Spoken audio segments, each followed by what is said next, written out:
संतप्त मानस शांत हो, जिनके गुणों के गान में बेवर्धमान महान जिन विचरे हमारे ध्यान में। पंडित टोडरमल जी ने जो रहस्यपूर्ण चिट्ठी लिखी थी मुल्तान भाइयों के नाम, उनके प्रश्नों के उत्तर में उसकी चर्चा चल रही है। 3 व्याख्यान हो चुके हैं, आज उसके संदर्भ में 4था व्याख्यान है। देखो, जब कोई बात आरंभ से आरंभ होती है और जब हमारे सामने बिल्कुल नए श्रोता होते हैं तो कैसे बात आरंभ करनी पड़ती है वो अलग बात है, और वो संक्षेप और विस्तार उसमें करना अलग बात है। पंडित टोडरमल जी के सामने जो मुल्तान वाले भाई थे जिन्होंने ये प्रश्न किया था, वे सभी भाई टोडरमल जी से एकदम अपरिचित थे। उनमें बहुत बड़ा वेरिएशन था। वो ऐसे भी हो सकते थे जिनमें कोई कि जो बिल्कुल जैन धर्म से अपरिचित हों, और ऐसे भी हो सकते थे कि जो सम्यक दृष्टि धर्मात्मा हों। ऐसा मानकर पंडित जी अपने प्रश्नों का उत्तर लिख रहे हैं। देखिए, मोक्ष मार्ग प्रकाशक को पंडित जी को देखें तो वे पहले गृहीत मिथ्यात्व छूटता है, और जो बाह्य में अन्य मतों को मानने वाले हैं, क्षेत्रपाल पद्मावती आदि को मानने वाले हैं, और दिगंबर शुद्ध सात्विक जैनियों में, अध्यात्मियों में भी जो निश्चयाभासी हैं, व्यवहाराभासी हैं और उभयाभासी हैं, उन सब का वर्णन करने के बाद उन्होंने 9वें अध्याय में जाकर के सम्यक दर्शन की बात शुरू की थी। जिस सम्यक दर्शन की बात उन्होंने शुरू की थी और जो पूरी नहीं कर पाए, वो आत्मा के अनुभव पूर्वक ही होता है। अब उस अनुभव के काल अनुभव जब होता है तो वो आत्मा का अनुभव यानी सम्यक दर्शन की प्राप्ति होती है, उसमें प्रत्यक्ष होती है, अनुभव प्रत्यक्ष होता है कि परोक्ष होता है। इस टाइप के प्रश्न उनके सामने थे। अब वो ऐसे जीवों को उन्हें सब बात बतानी थी। एक दिन में ही अथवा एक पेज में ही उनको ये बता देना था, ये 8 अध्याय उन्हें बता देने थे। फिर वे 9वें अध्याय में अनुभव की बात कह सकते थे ना। तो उन्होंने पहले ये कही, वो ऐसा मान के चलते थे कि वहाँ के जीव जिनने ये प्रश्न लिखे हैं वे निश्चित रूप से कुदेवादिक के मानने वाले तो नहीं होंगे, कुगुरु के मानने वाले तो नहीं होंगे, है ना। तो उन्होंने यहाँ से ही बात शुरू की, जो अपन ने कल पंक्तियाँ पढ़ी थी ना, कि जिन मत में कहे जो देव गुरु धर्म उन्हीं को मानता है, वह सप्त तत्वों को मानता है। अन्य मत में कहे देवादि व तत्वादिक को नहीं मानता। ऐसा मान रहे, ऐसे वो जीव हैं। इन जीवों को हमें समझाना है। ये समस्या नहीं है कि वे कुदेव और कुगुरु को मानने वाले हैं। एक बात इसमें ध्यान देने की ये है, अपन जब देवशास्त्र गुरु के संबंध में बात करते हैं, देवशास्त्र गुरु के संबंध में बात करते हैं तो देव के साथ शास्त्र लगाते हैं, गुरु को सिद्ध। लेकिन पंडित जी ने शास्त्र को तो छोड़ दिया और उसकी जगह धर्म लगाया। देव गुरु धर्म, तो देव के बाद गुरु का नंबर रखा और फिर धर्म का नंबर रखा। बात प्रकारांतर से वही आ जाती है कि सच्चे देव अरहंत सिद्ध हैं। सिद्ध तो आदर्श हैं, अरहंत देव हैं जिनकी दिव्य ध्वनि के माध्यम से हमको तत्व ज्ञान मिलता है। आचार्य उगे हैं कि उस तत्व ज्ञान को व्यवस्थित करते हैं। गणधर देव भी आचार्य में आते हैं और उसको व्यवस्थित करते हैं, पढ़ाते हैं, बताते हैं, और उपाध्याय हैं वो पढ़ाते हैं, और जो जीवन में आचरण करते हैं वो साधु हैं। वो ही सच्चे पंच परमेष्ठी हैं, और उनके द्वारा प्रतिपादित, देव और गुरु दोनों के द्वारा प्रतिपादित जो धर्म है वो धर्म, और उनके द्वारा प्रतिपादित जो वाणी है वो जिनवाणी। और वो धर्म भी आकाश में तो है नहीं, उसी जिनवाणी में प्रतिपादित है। तो एक प्रकारांतर से वही बात आ जाती थी, लेकिन उनके दिमाग में देव गुरु धर्म इस तरह के शब्दों का प्रयोग इस मोक्ष मार्ग प्रकाशक में पूरे में और इसमें भी मिलेगा। तो वो ये मानते थे कि वो मुल्तान भाई वाले भाई जिनने उन्हें प्रश्न लिख के भेजे थे, और जिस प्रकार के वे प्रश्न थे, वे इसमें तो कट्टर होंगे। देव गुरु धर्म इनके संबंध में तो उनकी कोई भूल, मोटी स्थूल भूल नहीं होगी, और वे उनको मानने वाले नहीं होंगे। जैसे मैंने कल को थोड़ा कहा था कि ऐसे लोगों को भी हमने देखा है कि जो लोग कहते हैं गर्दन कट जाए, लेकिन मैं कुदेव के चरणों में तो गर्दन नहीं झुकाऊंगा, कुकुर को तो नहीं झुकाऊंगा। आज बड़ी समस्या खड़ी होती है, हैं? तो ऐसे होंगे वो। पंडित जी कहते हैं मुझे उन्हें 7 अध्याय 8 अध्याय सुनाने की जरूरत नहीं है,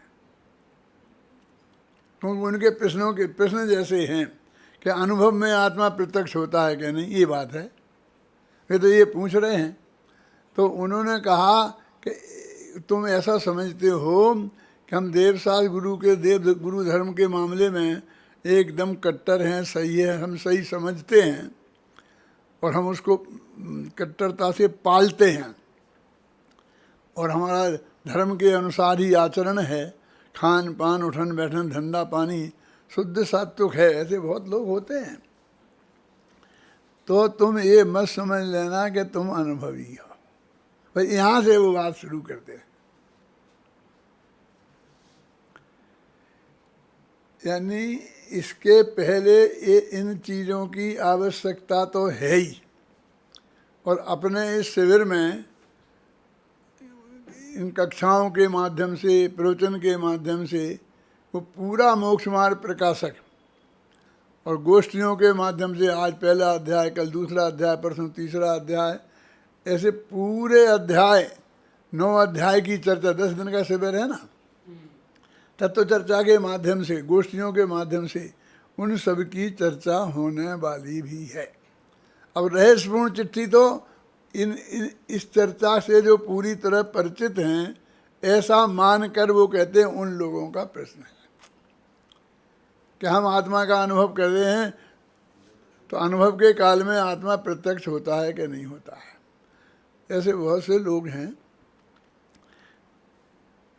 कि जिन्हें अनुभव वास्तव में तो नहीं है, लेकिन उसके बहुत नज़दीक हैं, और वो ऐसा समझते हैं कि हमें अनुभव है, लेकिन वो ये अनुभव भी करते हैं कि हमको अंदर में भगवान आत्मा दिखा तो नहीं। हम किसी से कहते हैं कि तुमने भगवान आत्मा देखा है, अनुभव किया है, तो अंदर से वो ऊपर से कुछ भी कहे, अंदर से उसका मन कचोटता है कि मैंने अंदर में आत्मा, जैसा कि मैं ये देखता हूँ रूमाल, ऐसा दिखाई तो नहीं दिया मुझे। शास्त्रों में पढ़कर जाना है क्या, लेकिन वो आत्मा को मैंने देखा नहीं है। तो इसलिए वो प्रश्न होता है कि मैं आपसे पूछता हूँ, हम कहते ये होता है कि नहीं होता, दिखाई देता है कि नहीं देता है, ऐसा संशय खड़ा हो जाता है। मुझे तो दिखाई नहीं दे रहा, दिखाई तो अब किसी को नहीं देना है, क्योंकि अनुभव में भी दिखाई नहीं देता है, घबराना नहीं। क्योंकि हमारे पास जो इंद्रिय ज्ञान है, जिनके माध्यम से हम देखने की कोशिश करते हैं, वो सब रूप रसगंध स्पर्श को ही ग्रहण करते हैं, और भगवान आत्मा आरूपी है। इसलिए वो पंडित जी ने लिखा उसे प्रदेश प्रत्यक्ष तो नहीं होते, और जब तक प्रदेश प्रत्यक्ष नहीं हो तब तक वो स्पष्टता भाषित नहीं है। देखो एक किताब है ना, अब इस किताब का वर्णन अच्छे से अच्छा विद्वान, वो चित्रकार जिसने ये चित्र बनाया है, उससे भी कहो कि तुम 1 घंटा में हमें समझा, और एक किताब हम दिखाएं नहीं, तो वो जो समझाएगा आपको, उससे आपके दिमाग में ये किताब कैसी है ये आ जाएगी समझ में। टोडामल जी के यहाँ फोटो है, ऊपर अध्यात्म संदेश लिखा है कि ग्रीन कलर से ऐसा बनाया है, पगड़ी है, वो सब बताए खूब भाषा में। आपको आ सकता है नहीं, घंटों समझाए, लेकिन फिर 1 सेकंड को ऐसा दिखा दे तो सब स्पष्ट हो जाता है।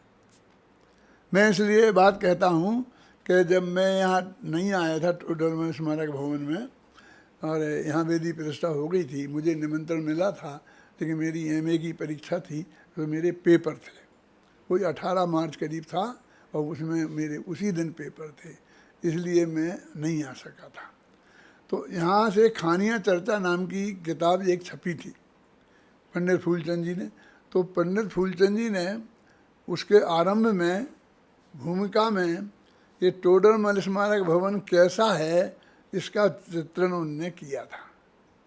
दिखाता था बीच में एक हॉल है, चारों तरफ कमरे हैं, 32 कमरे हैं, ऐसे हैं। वो सब वर्णन जैसे इस टोडरमल स्मारक का हो सकता है। आप उठा के देखना खानिया तत्व चर्चा, अभी भी उसमें है वो। तो मैंने वो पढ़ा क्योंकि मुझे जिज्ञासा थी कि टोडरमल स्मारक भवन कैसा है।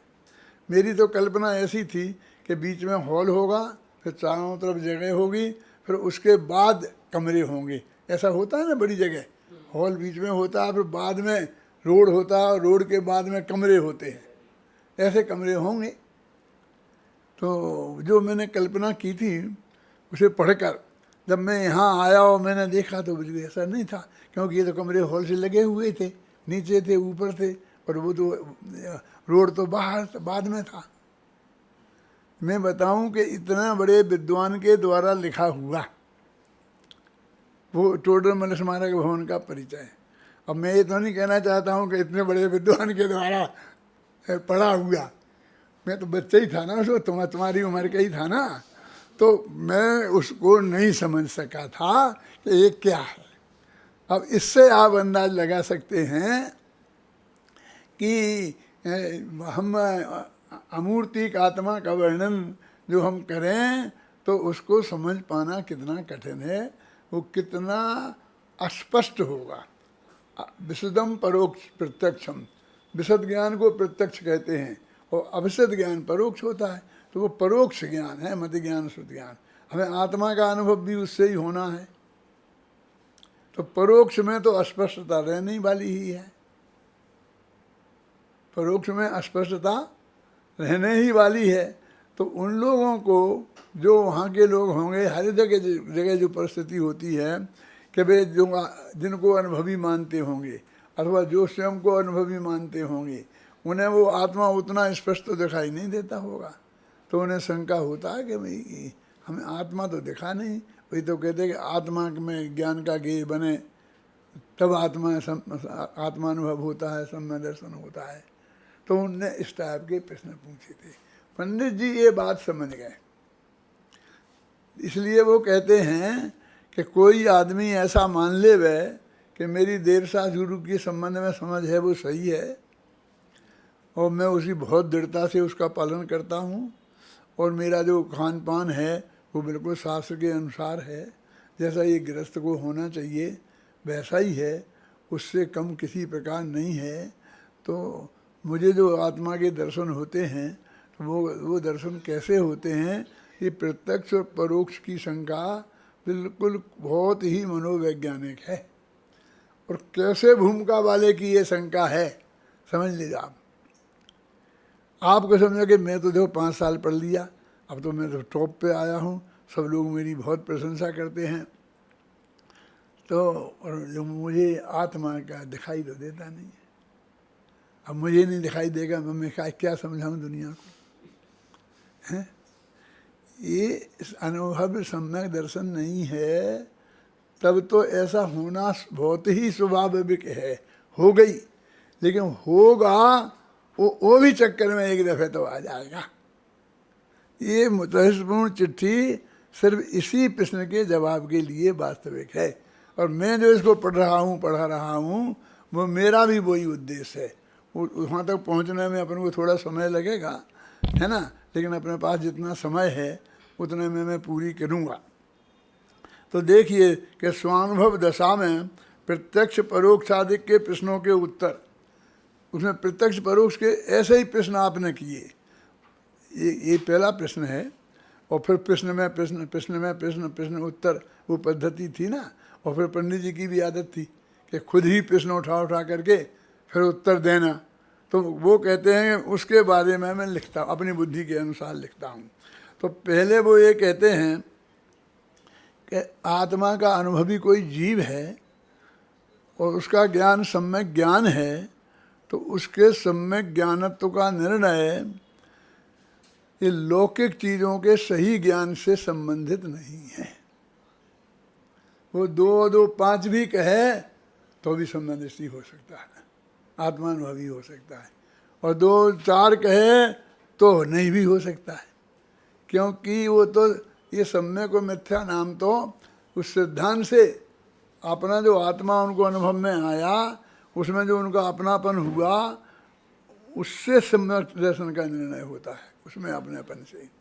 और यही मैं हूँ ऐसे ज्ञान से सम्यक ज्ञान का निर्णय होता है, और उसी में अपना मानकर, अपना जानकर, और जो हमारी अनंतानुबंधी कसाय का अभाव रूप परिणति है, अब वो इसी भाषा में बोलना पड़ता है कि वो अनंतानुबंध अपनी कई शायद कौन सी किताब है उसमें बताने की कोशिश की है कि अनंतानुबंधी के संबंध में जैसे अपने ये काम होते हैं ना, तो उसमें कौन सा तो अनंतानुबंधी का है और कौन सा अप्रत्याख्यान का है और कौन सा संजुलन का काम है। क्यों, अपने चारों ही कसाए हैं मालूम।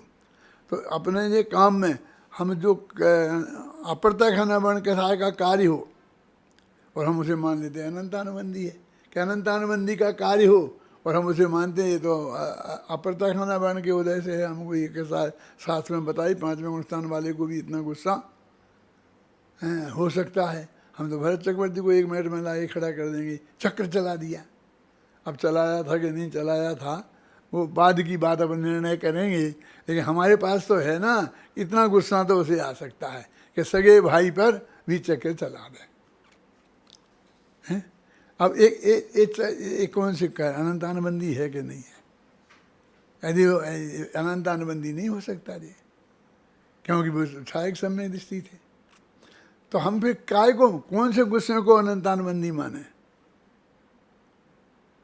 मतलब लगा दोष द्वेष अरोचक भाव, तो कहते आत्मा में के प्रति जो अरुचि है वो है क्रोध। बोलो बोलो, अब हमें गुस्सा होता दिखाई नहीं देता है? हमें आत्मा के समझने का अंदर से सातिशय प्रेम नहीं है, बहुत अधिक प्रेम नहीं है। छोड़ हजारों काम, देखा ना, एक आत्मा में हजारों काम छोड़ के मुझे एक आत्मा लगना, ऐसी रुचि हमें दिखाई नहीं देती है। वो कहते तेरा जी अनंतानुबंधी क्रोध है। कोई आदमी आपको ऐसा लगता है कि ये आत्मा को समझा सकता है, कि इस लोक में अभी कोई हमें दूसरा नहीं दिखता है। विद्यानंद जी महाराज ने कहा कि डॉक्टर साहब मैं आपसे एक बात कहता हूँ कि स्वामी जी तो गए, अब मैं समय सार कुछ समझना चाहता हूँ कुछ, तो मैं सारा निगाह डोलाई तो मुझे अब आप ही दिखते हो, तो 1-7 दिन मेरे लिए आप समय सार सुना। तो फिर वो बुजुर्ग थे ना, 80 वर्ष से ऊपर के थे जब उनने मेरे को बुलाया था। तो वे बैठे ना 8 दिन सुबह शाम 1-1 घंटे रोजाना बैठे और बहुत ध्यानपूर्वक सुना और उनने प्रश्न किए। अब ऐसा तुम समझ रहे हो कि इस आदमी से मुझे इस तरह की चीज़ मिल सकती है और फिर भी तुम नहीं सुनते हो प्रेम से बैठ कर के, तो वे कहेंगे अनंतानुबंधी क्रोध है। क्योंकि हमें तो हम जानते हैं ना सब वो, और हमने उन्होंने सुना है ना। गणधर देव ने नहीं सुना था, कितनी दफ़े सुना था, और रोजाना सुनते थे कि नहीं सुनते थे। वो चीज़ इतनी मार्मिक है कि तूने सुना था कि नहीं सुना था इससे कुछ मतलब नहीं है, और अत्यंत रुचि पूर्वक सुनने की तेरी रुचि होना चाहिए।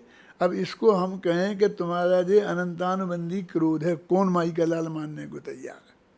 तुम्हारा प्रवचन सुनने नहीं आए तो हम अनंतानंद के क्रोधी हो गए। और तुम्हारा प्रवचन सुनने आते तो बस तुम्हारा अनंतानंदी क्रोध नहीं, सम्यक दृष्टि हो जाते। क्यों? ऐसे ही कहने वाले लोग हैं ना इस जगत में। तो वो पंडित जी यहाँ ये बता रहे कि उसके ये नहीं, लेकिन वो जो ज्ञान है वो मति ज्ञान और श्रुत ज्ञान ही में है।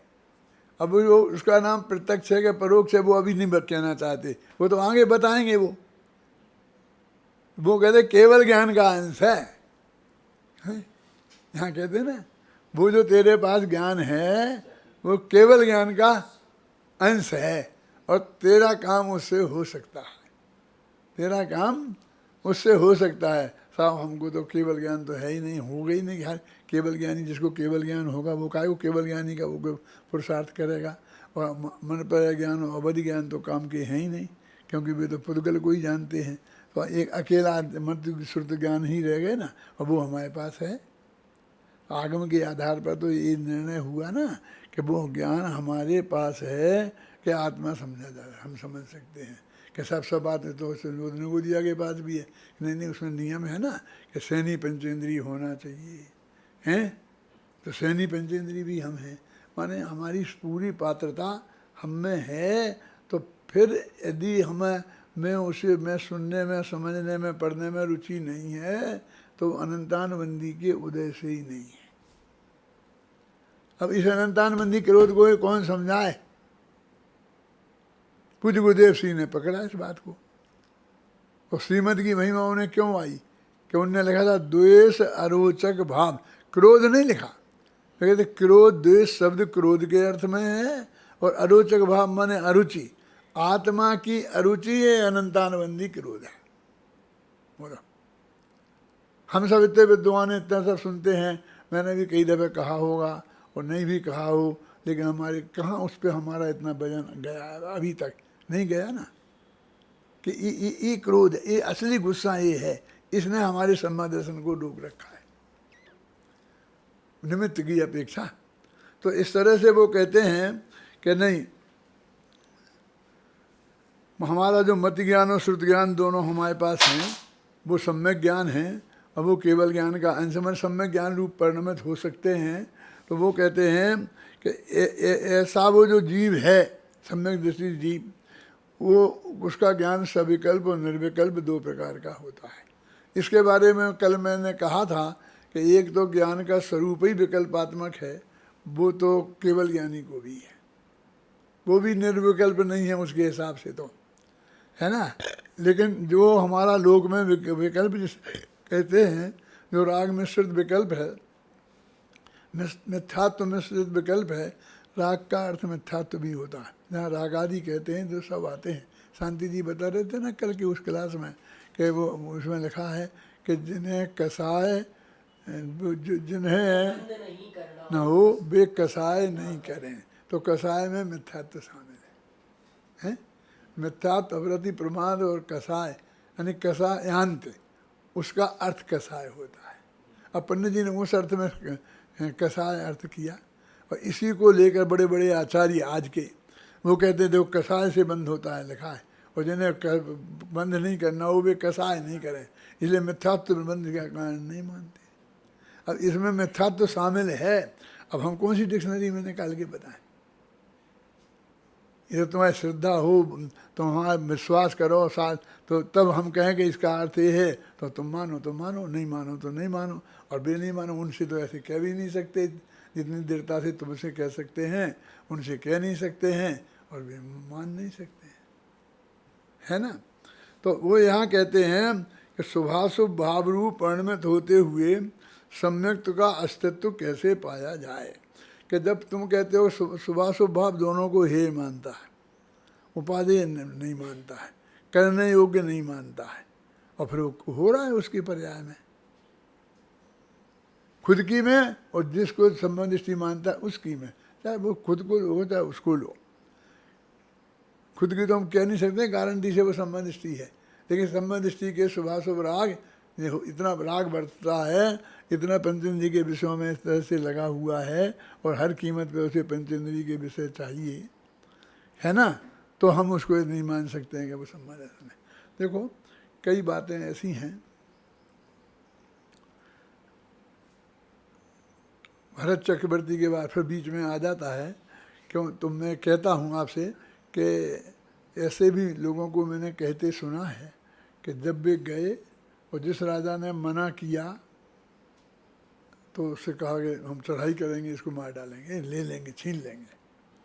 और ये उन्हें ये कहा कि तेरी लड़की से शादी मैं करूँगा, क्योंकि उनको समझ राज वो था कारण, तो वो मना करेगा तो उसे मार करके भी उससे शादी करेंगे। और इनको तुम पढ़ना शास्त्रों में भी, तो वहाँ भी इस तरह का कथन ज्ञानियों के उसमें मिल जाएंगे, आप समझे ना। तो वो तो लड़के मार के हत्या करके भी किसी लड़की से शादी करना चाहता है, और तुम कहते हो कि वो उसका भोगता नहीं है, वो उसको राग नहीं है, तो हम इसको कैसे माने? ऐसा विकल्प खड़ा होता है ना। अब ये जो अनुवृत्ति है, महावृत्ति है, वो भी समय दृष्टि है, उसमें तो ऐसा विकल्प हमको देख नहीं सकते हैं, लेकिन वो ये इसमें तो देख सकते हैं ना कि वो कह रहा है। इसलिए मैंने एक कोशिश की कि वो बराबर मना करता है कि देखो ठीक है अपन एकता के लिए निकले हैं, अरे लेकिन मैं रोजिना लड़कियों की शादी मेरे पास प्रस्ताव आते हैं, फिर कहते तुम शादी करो और तुम लोग भी पीछे पड़ते हो, तो ये मुझे ये पसंद नहीं है। तो चलो इतना तो बंद करो कम से कम, है? और कोई उपहार लेके आए, किताब लाके देवे, रत्न देवे तो ले लो, लेकिन अब वो लड़की दे रहा है, और वो अब लड़की तो वो मुझे ही दे रहा है और मुझसे ही शादी करना चाहता है। तो मैंने मिनिस्टरों से ने समझाया कि साहब ये तो ऐसा नियम है, नियम योग है। क्यों कि वो लड़की देकर अपने को सुरक्षित करता है, क्योंकि वो तुम उसके जमाई बन जाओगे तो उसके साथ वो शांति से अपना राज्य को चला सकेगा, तुम्हारे अंडर में हो गया, लेकिन फिर कोई नाराज़गी का सवाल नहीं रहता। और आपको भी इसलिए करना चाहिए कि जिसकी धन धरती हरी, वो आदमी कभी भी धोखा दे सकता है, लेकिन उसके हम जमाई बन गए तो वो जमाई को कोई नहीं मार सकता है, इसलिए आप सुरक्षित होते हैं। अरे ये जो 32,000 मुकुटबद्ध राजा हैं वो सब उनके रिश्तेदार हो गए, वो सब ससुराल हो गई हैं, सब ससुर हो गए। देखो साला नहीं कह रहा हूँ मैं, जानबूझ के क्यों नहीं कह रहा हूँ कि वो ससुर का ऐसा है कि अपनी लड़की विधवा हो जाए वो किसी कीमत पर भी नहीं चाहेगा। साला तो बहन विधवा हो जाए तो हो जाए, मार डालेगा खुद ही बहन हुई को, आप समझ गए ना। तो उसका जमाई हो जाएगा तो वो कम से कम इसके विरुद्ध नहीं जाएगा, और हत्या के लेवल तक तो नहीं जाएगा। वो समझाते हैं, और तब साहब इस बारे में आप ज़्यादा कुछ मत बोलो, ये तो आप विषय के साथ में हैं, आप शादियां करना चाहते इसलिए आपकी शादी हो रही है, ये बात नहीं है। आपकी परिणति को हम जानते हैं, वो मिनिस्टर बताते हैं कि आपकी परिणति कैसी है, उसको हम जानते हैं बस, लेकिन इसमें मत बोलो, ये तो होएगा। और आप स्वीकार करते जाओ, और फिर वो नहीं बोले और स्वीकार करते गए। अब क्या बोलें हम? अब हर एक को तो इतनी ये गहराई की मिनिस्टरों से उनकी क्या बात हुई थी ये मालूम नहीं है। क्यों?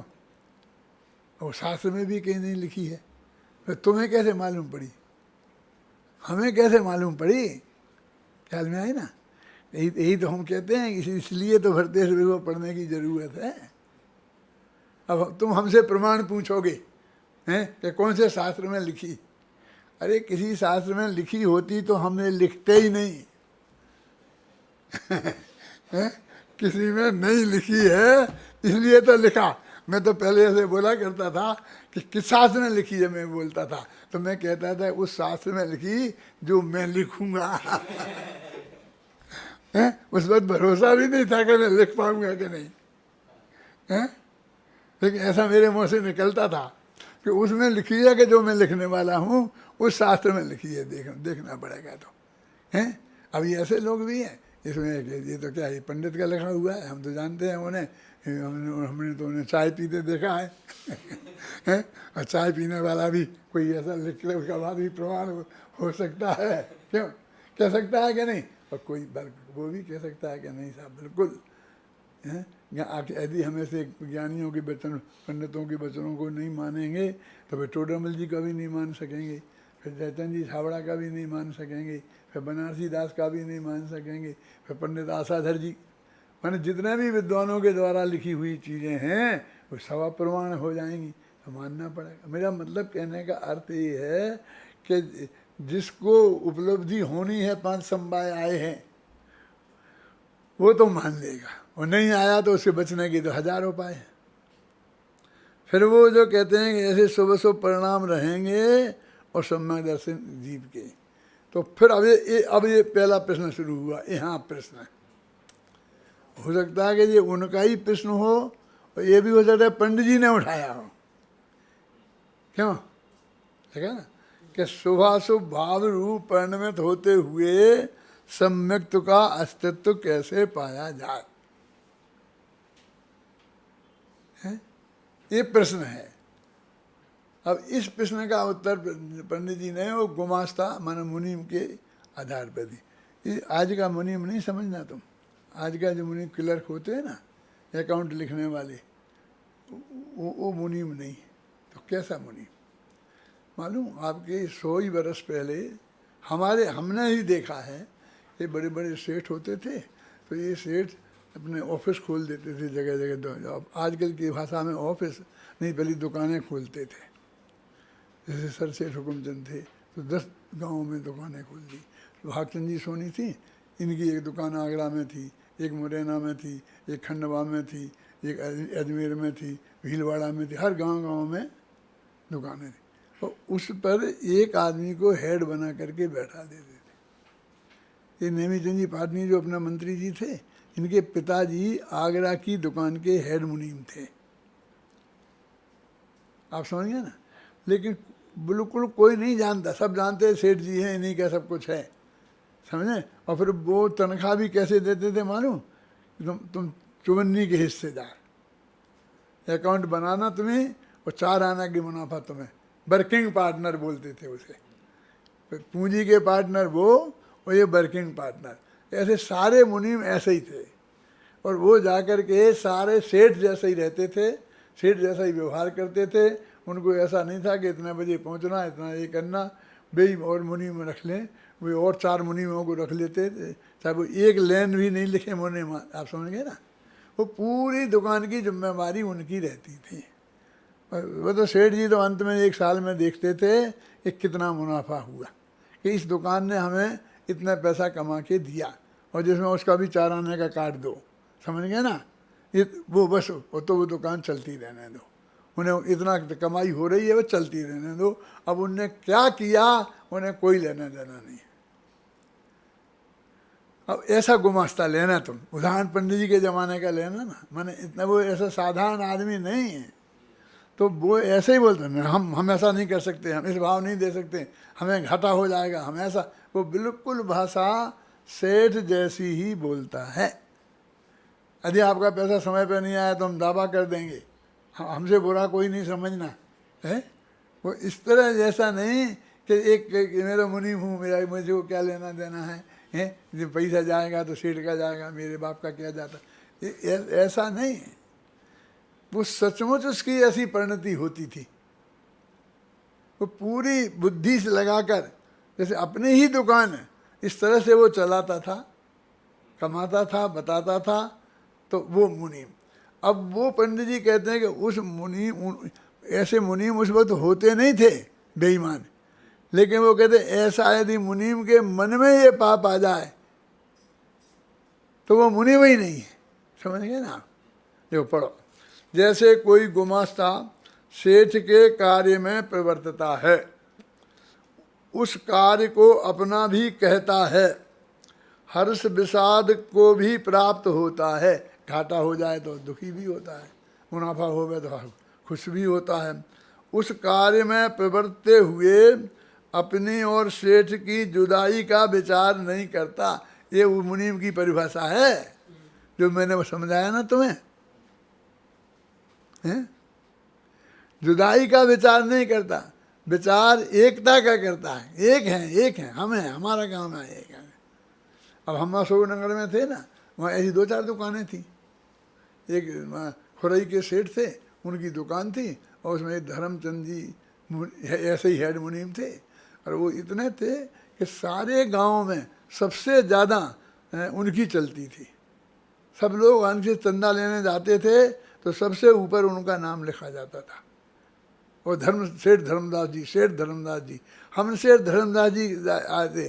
और फिर हम वहाँ भी गए खुरई, जो जिनकी वह दुकान असलियत में थी, आप समझे ना। तो उनके घर पर भी ठहरे, तो उन्होंने कहा हमारी बात दुकान है, ये कौन के? धर्मदास जी हमारे संभालते हैं। तो मालूम पड़ा कि ये मुनीम थे। फिर उन्हीं के बगल में एक दूसरे मुनीम थे, वो सौगानी थे, रामलाल सौगानी हैं। तो वो भी ऐसे ही मुनीम थे। वो एक दुकान के 2 हिस्से हो गए थे, तो एक वो रामलाल जी को संभालवा दी थी, एक उनको संभालवा दी थी। मेरा पॉइंट समझ गए ना। तो वो पंडित जी समझा रहे हैं ना, देखो जो मैंने तुम्हें बताया मुनीम की परिभाषा अब समझ में आई। हेड क्लर्क ऐसा कहने से काम नहीं चलेगा, इससे समझ में नहीं आएगी। जैसे कोई गुमास्ता सेठ के कार्य में प्रवृत्ता है, उस कार्य को अपना भी कहता है, हर्ष विषाद को भी प्राप्त होता है, उस कार्य में प्रवृत्ते हुए अपनी और सेठ की जुदाई का विचार नहीं करता, परंतु अंतरंग श्रद्धान में ऐसा है कि यह मेरा कार्य नहीं है। अब अंतरंग में ये होना जरूरी है और बाहर से वाणी में ऐसा होना जरूरी है नहीं है। एक मेरे मित्र थे यहाँ, नाम नहीं बताऊंगा मैं, क्यों? बहुत गहरे मित्र थे, बहुत सम्माननीय व्यक्ति थे। तो वे रिटायर्ड हुए। तो मैं जयपुर प्रिंटर से मेरी दोस्ती बहुत अच्छी थी, मेरी किताबें छपती थी वहाँ। तो उन्होंने कहा कि आप जयपुर प्रिंटर्स वालों से कह दो तो वे मुझे रख लेंगे। सच्ची घटना है बिल्कुल। तो मैंने कह दिया, उन्होंने उन्हें रख लिया। तो अब वो बुजुर्ग आदमी थे, सम्माननीय थे, वो मेरे पर कहने से आए थे। तो उनने और कोई काम नहीं दिया, ऐसे कुर्सी डाल के बैठा दिया बगल में और कहा कि जो फ़ोन आए वो आप उठाना बस। उन्हें सेठ जी को नहीं उठाना पड़े, अपन कह देते ना कि फ़ोन तुम उठाना, अगर किससे बात करनी है, क्या बात करनी है, बात करना, वही काम में कर देते। महीना 2 महीने बाद जब मुझे वो मिले सोहन लाल जी, मैंने कहा भाई कैसा है उनका काम? बोले क्या बताऊँ मैं आपको, आपके भेजे द्वारा है तो हम तो बैठा हैं। नहीं क्या कि ये काम दिया है उनको कि फ़ोन लेना, तो फ़ोन लेना है तो क्या तकलीफ़? बोले वो आदमी बोलता है कि साहब वो हमने वहाँ पर काम दिया था, वो अभी तक तैयार नहीं हुआ, और वो इसका जवाब दो। तो उससे बोलते हैं यहाँ तो ऐसा ही चलता है।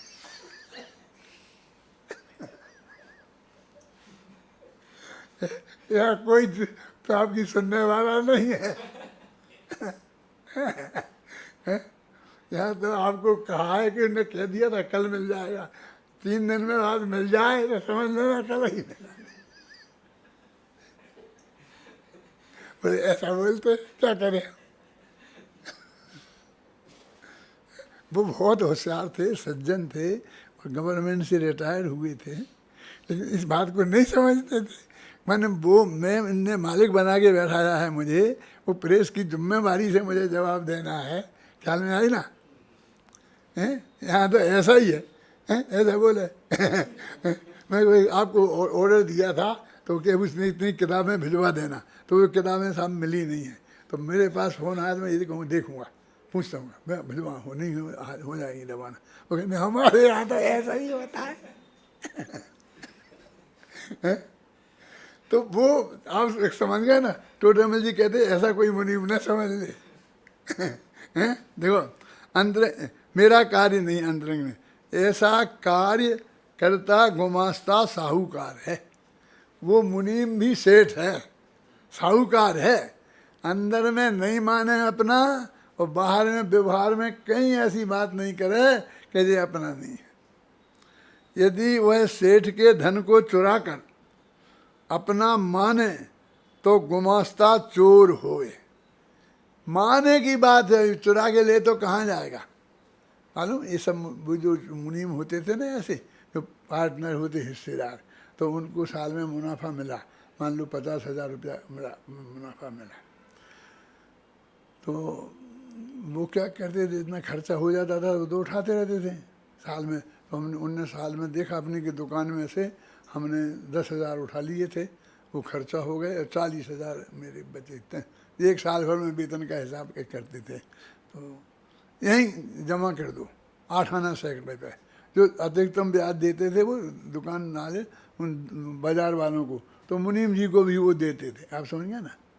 तो उनको वो तो पूंजी कहीं लगाना नहीं है, और सबसे ज़्यादा सुरक्षित उन्हीं के हाथ में है, वो तो किसी को देना नहीं है, तो वो वहीं जमा खर्च कर लेते थे। ऐसे उनके लाखों रुपया वहाँ जमा हो जाते थे। अब वो उसमें उस जमा पैसे को अपना माने तो कोई दिक्कत नहीं है, लेकिन वो सेठ के ही पैसे को अपना माने, कहे तो कि हमें कोई नुकसान नहीं होना चाहिए, तो चोर है। उसी प्रकार कर्मोदय जनित शुभाशुभ रूप कार्य को करता हुआ वो सम्यक दृष्टि तदरूप परिणमित हो, है ना। तथापि अंतरंग में ऐसा सिद्धांत है कि यह कार्य मेरा नहीं है। यदि शरीर आश्रित वृत्त संयम को भी अपना माने तो मिथ्या दृष्टि होए। सो ऐसे सविकल्प परिणाम होते हैं। देखो उसको शरीर को भी अपना माने, लिखा शरीर का लिखा, क्या लिखा, शरीर आश्रित वृत्त संयम को अपना माने। मैं उपवास कर रहा हूँ संयम कर, तो मैं इतना धर्मात्मा हूँ। वो वृत्त उपवास जो तुम कर रहा है वो पंचम गुणस्थान मान लो तेरा है, तो वो जो पंचम गुणस्थान के योग परिणति है तुम उसे अपनी माने। जो भी एक देश शुद्ध निश्चय न से अशुद्ध निश्चय न से, आप समझिए, वो जो अपना मर्यादा शास्त्र की है वो मर्यादा के अनुसार माने वो नहीं, लेकिन वो वैसे ही उसको पूरा माने, तो उसने वास्तव में वो शरीर में एकत्व बुद्धि है। तो कहते शरीर जुदा है, देह जुदा, आत्म जुदा, यही तत्व को सार, ऐसा बोलते ना, ये तत्व का सार है क्या, शरीर जुदा है और आत्मा जुदा है, तो सब बोल देते हैं ऐसे। लेकिन फिर भी शरीर की परिणति के वो देखो, कहते शरीर बीमार हो जाए तो रोए भी, इलाज भी कराए, ये भी कहे मैं सब कुछ न्योछावर करने को तैयार हूँ, वो वहाँ तक कोई दिक्कत नहीं है। उस श्रद्धा के लेवल पर यदि वो अपना शरीर में एकत्व बुद्धि आ जाए तो मिथ्या दृष्टि हो जाएगा। तो वो एक कैसे होता है, तो वो साहूकार मुनीम का उदाहरण उन्होंने दिया। अब ये साहूकार मुनीम को भी का स्वरूप समझाना पड़ेगा आज के लोगों को। जिस वक्त टोडरमल जी ने ये लिखा होगा उस वक्त तो हर बच्चा इस बात को जानता था। ये ललितपुर था, वहाँ एक बहुत बड़ी दुकान थी गल्ले के जो है ना खरीदने बेचने का, तो उसमें एक वो ऐसे ही मुनीम थे और वो सब चलाते थे। तो वो फर्म का नाम जो होता है वो अपने चलाते थे। फिर वो उसका दिवाला, उस सेठ का वो बहुत दूर रहता था कहीं पर, उसने तो ललितपुर गांव ही नहीं देखा था। तो एक दिन जब उसने कहा कि फलां सेठ का दिवाला निकल गया है इसलिए अब मैं जाता हूँ, तब लोगों को मालूम पड़ा कि ये सेठ जी नहीं थे। सारे गांव को किसी को भी पता नहीं था कि ऐसा श्यामलाल ऐसा कुछ नाम था सेठ का, कि ये वो नहीं है, सब समझते ये वो ही हैं। लेकिन जब उन्होंने कहा कि उनका अब वो यहाँ कोई घाटा नहीं हुआ था, ये तो सब मुनाफे में चल रही थी दुकान, लेकिन वो घाटा दूसरी जगह हो गया, भागचंद सोनी का फैल हो गई, समझे ना। तो ये सब आगरा मागरा की जो पाटन जी के पिताजी संभालते थे सब, ये सब हो गई। तो मालूम इन लोगों के पैसे ही उसमें जमा थे, तो उनने वो मकान वहाँ की दुकान इन पाटनी जी को ही दे दी, भागचंद सोनी ने। किनको? ये जो मंगल लाल जी इनके पिताजी हेड मुनीम थे, इनको ही दे दी। तो लोग उसमें तो रहते ही थे जी, और वही दुकान उसमें चलती थी। अब वो इनकी हो गई और उन सेठ जी ने मालूम क्या किया, वो दुकान इन्हें भी बेच दी और किसी दूसरे को बेच दी बाद में।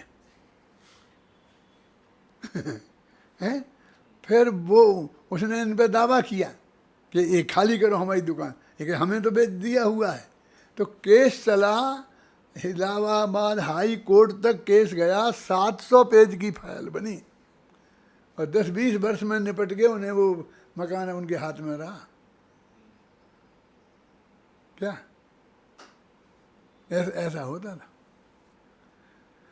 तो ये गुमास्ता का स्वरूप भी समझाना पड़ेगा आज के लोगों को। तो अगर अब सविकल्प ही के द्वारा निर्विकल्प परिणाम होने का विधान करते हैं। और उदाहरण दे दिया कि सम्यक जीव के भी शुभाशुभ परिणाम पाए जाते हैं, तो वो कैसी पोजीशन होती है उसका उदाहरण ऊपर बता दिया। अब वो कोई कहता वो सविकल्प दशा से ही निर्विकल्प हो जाएगा। अब कहते कैसे हो जाएगा? सविकल्प को विकल्प का तो अभाव हो गया, निर्विकल्प में जाएगा ना।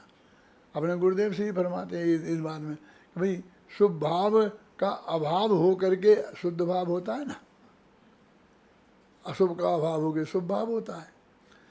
तो कहते जिसका अभाव हो करके जो भाव हो, यदि उसे उसका कारण कहेंगे तो फिर शुभ का कारण अशुभ हो जाएगा। हैं? और कई जीवों के अशुभ भाव भी शुभ भाव का अभाव हो के होते हैं, तो उनके भी अशुभ भाव भी शुभ का कारण शुभ भाव हो जाएगा। तो न्याय से तो सही नहीं बैठता है। फिर भी कोई जीव अशुभ भाव से सीधा शुद्ध भाव में नहीं जाएगा, पहले वो शुभ में आएगा और फिर उससे शुद्ध में जाएगा। ख्याल में आए ना? अरे उसको शुद्ध में जाने का विकल्प आया, इस भाव का ही नाम शुभ भाव है, तो शुभ में तो आ ही गया ना वो। तो क्या शुभ भाव का अभाव हो गया, शुद्ध में कैसे जाता है? तो निर्विकल्प का होगा जे आत्मा, तो इन विकल्पों को करते करते निर्विकल्प होगा, वो कहते हैं। कोई कहते नहीं नहीं विकल्प का अभाव हो के निर्विकल्प होगा, तो विकल्प का अभाव हो के तो होगा, लेकिन उसके एक समय पहले तक विकल्प होगा। अभी आप लोग विचार करो सब के जब वो कर्ण लब्धि मारता है तो कैसे मारता होगा? वो यहाँ से शुरू से जाके क्षयोप समलब्धि, विशुद्धि लब्धि, फिर देशना लब्धि, फिर उसका विचार करते करते प्रायोग्य लब्धि, तो ये सारे अंतिम जब वो कर्ण लब्धि में गया, उसके एक समय पहले तक ये 4 लब्धियों के भाव क्रमशः होंगे। तो ये सब भाव शुभ भाव है ना, इन्हें विशुद्ध परिणाम कहते हैं। विशुद्ध से शुद्ध में गया तो उनको इसका ही अभाव हो गया, उसमें जाएगा ना। विकल्प क्षीण होते होते और विकल्प करते ही करते निर्विकल्प में जाएगा। तो अब ये बताते हैं कि सविकल्प ही के द्वारा निर्विकल्प परिणाम होने का विधान करते हैं। अब वो होता है विकल्प अंतिम विकल्प का अभाव करके, और उसको उसके द्वारा हुआ कहा जाता है? देखो माँ बाप को छोड़ करके ही वो लड़की पति के साथ जाती है। आज तक मान लो वो पाटनी है, पाटनी की लड़की है, और उसने 7 फेरे बारे वो गाला कासली बाल के गले में माला डाली।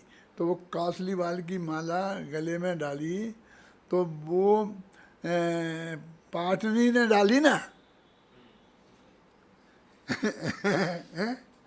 तो पाटनी से हुआ ना, और उसके पिता और भाई सहयोगी हैं कि शत्रु, क्योंकि वो उन्हीं का गोत्र छोड़ रही है। और इस लेवल तक छोड़ रही है कि कल ये कोई बाप से मरेगा ना तो भी उसे सूतक नहीं लगेगा, और ससुर मरेगा तो लगेगा। समझ में आ गया तुम्हारे ना? वो उस कुल का सूतक लगेंगे उस दिन से, उसे इस कुल के नहीं लगेंगे। माने इतना अपन छोड़ रही, वो सारी संपत्ति मकान गोत्र सब छोड़ रही, और उसके साथ जा रही, लेकिन उनको विरोधी तो नहीं कहा जा सकता। तो जिन विकल्पों में से निर्विकल्प होगा उनको ऐसा विरोधी तो नहीं कहा जा सकता। लेकिन वो पत्नी 50 वर्ष शादी हुए हो जाएं और वो पीहर में ही राग में ही उलझी रहे और अपने पति के घर को घर माने ही नहीं अपना, तो उसे समझाना पड़ेगा कि वो तो तू तो उस दिन ही छूट गई थी, वो तू नहीं रही उस दिन से।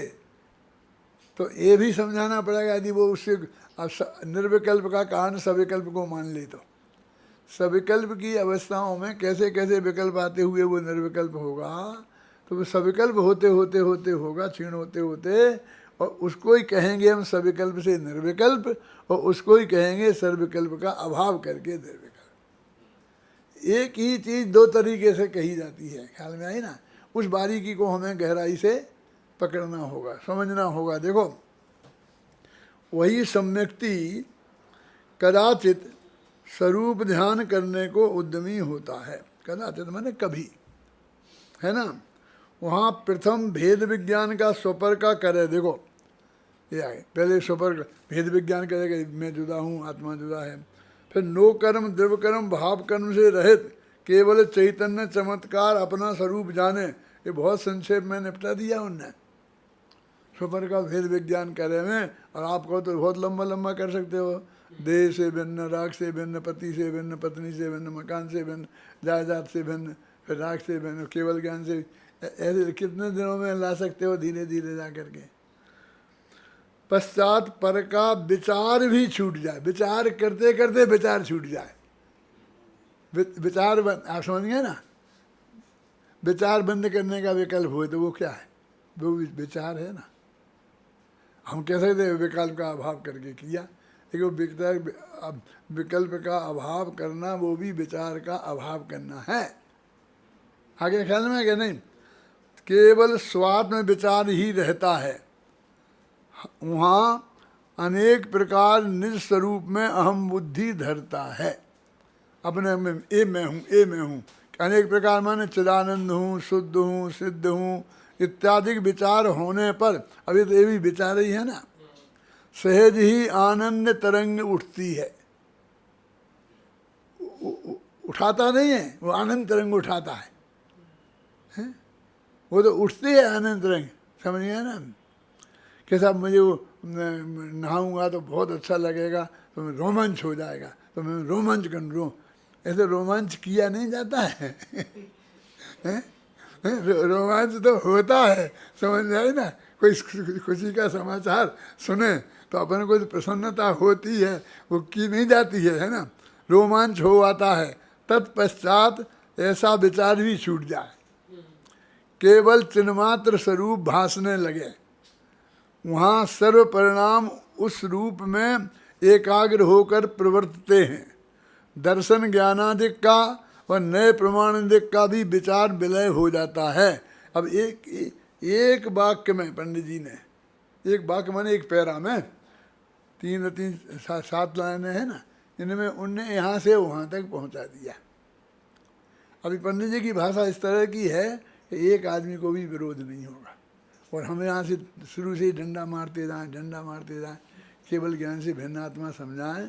तो केवल ज्ञान पर्याय है और वो प्रकट करना है, मोक्ष में होगी, ये सब बताने के बाद में, लेकिन वो द्रव्य स्वरूप नहीं है। द्रव्य में वो उन ऐसा नहीं समझा करके केवल ज्ञान भी है, उसमें वैसी दृष्टि, हटाओ उसमें से दृष्टि, ऐसे डंडा मारा है क्या, जैसे केवल ज्ञान में डंडा मार रहा हो।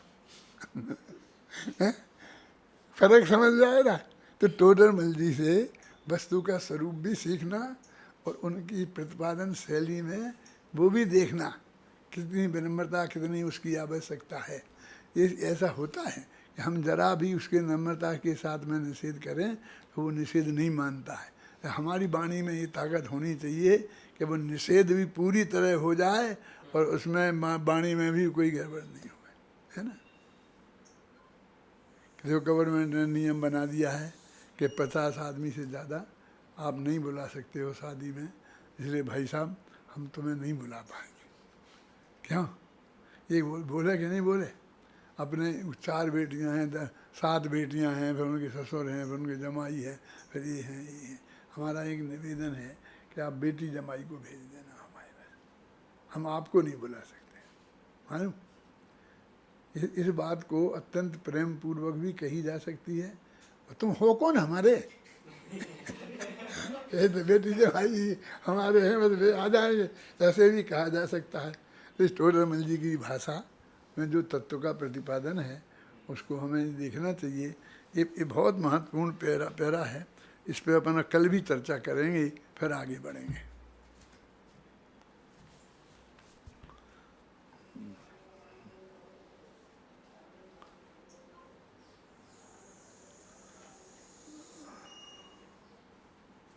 हरे कषाय मंद हो, भाव रहे निष्काम, एक आत्मा में लगे